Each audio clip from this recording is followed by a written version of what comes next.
Okay, welcome back.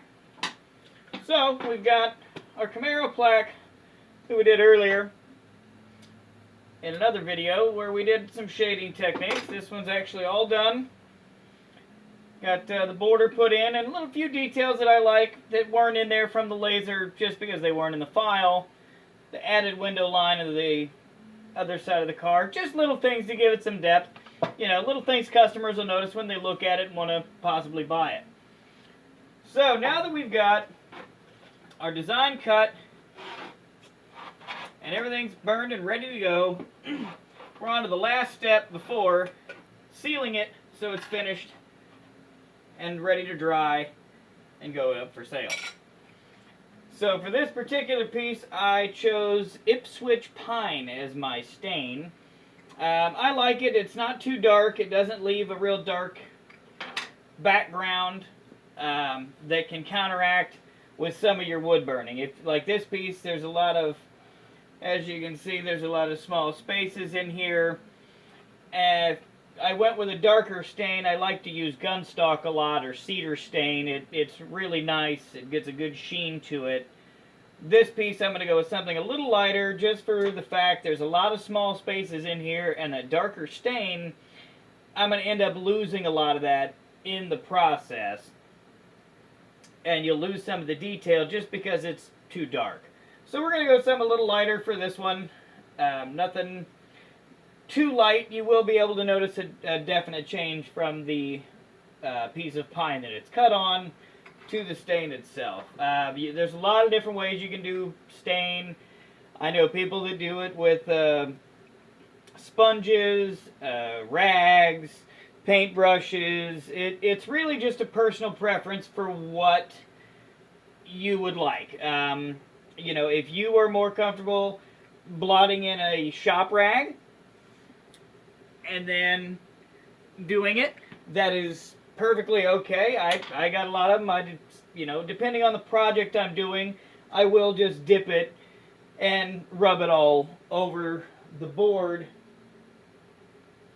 just so it's a little more easy going. Now, it's not always the cleanest way to do it. The rag method, you do have a lot of leftover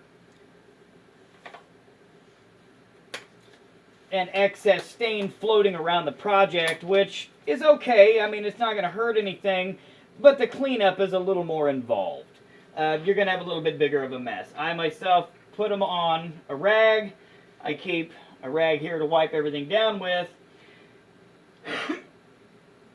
And I wear gloves, just for the fact of it's probably not that good for you for, you know, stain and varnish and sealants to really sit on your skin. Plus, I don't like to have to wash my hands every time I go to a different piece, because after this piece, there'll be another video on another piece that is going to be stained a different color, and we're going to use some color stains, but we'll get into that later. Anyway, I get my brush good and saturated, wring it out just enough to where it's not going to be a mess and be everywhere on the edge of the can. Now, this particular stain I use, I like it a lot. You're going to have to just experiment and see what stains you like, what finishes you like, and just kind of go from there, really. It's kind of a trial by error. You learn to like it with different processes and different materials. It's all going to depend, you know, project to project, but moving along. So I give mine, I start with my edges. I like to create a good border before I do anything else.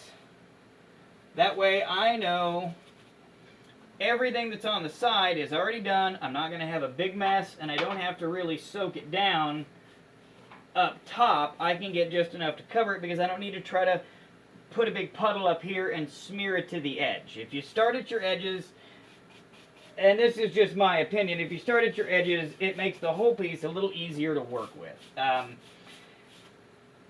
Because it's got an order and a structure to it. But that's, you start however you feel the most comfortable. You know, I just start at the edge. You can start in the middle, the back, really wherever you want. It's your project. I'm just here.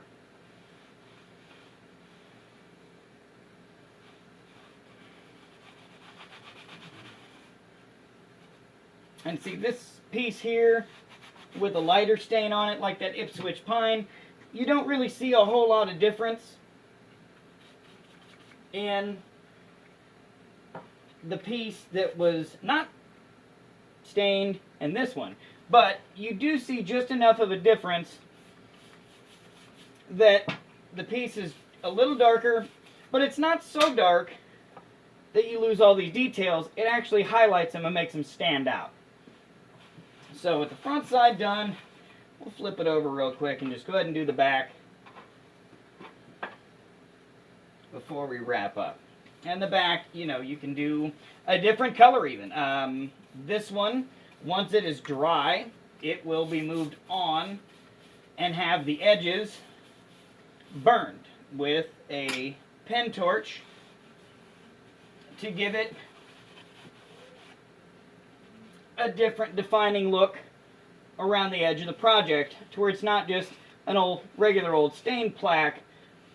This way we will have it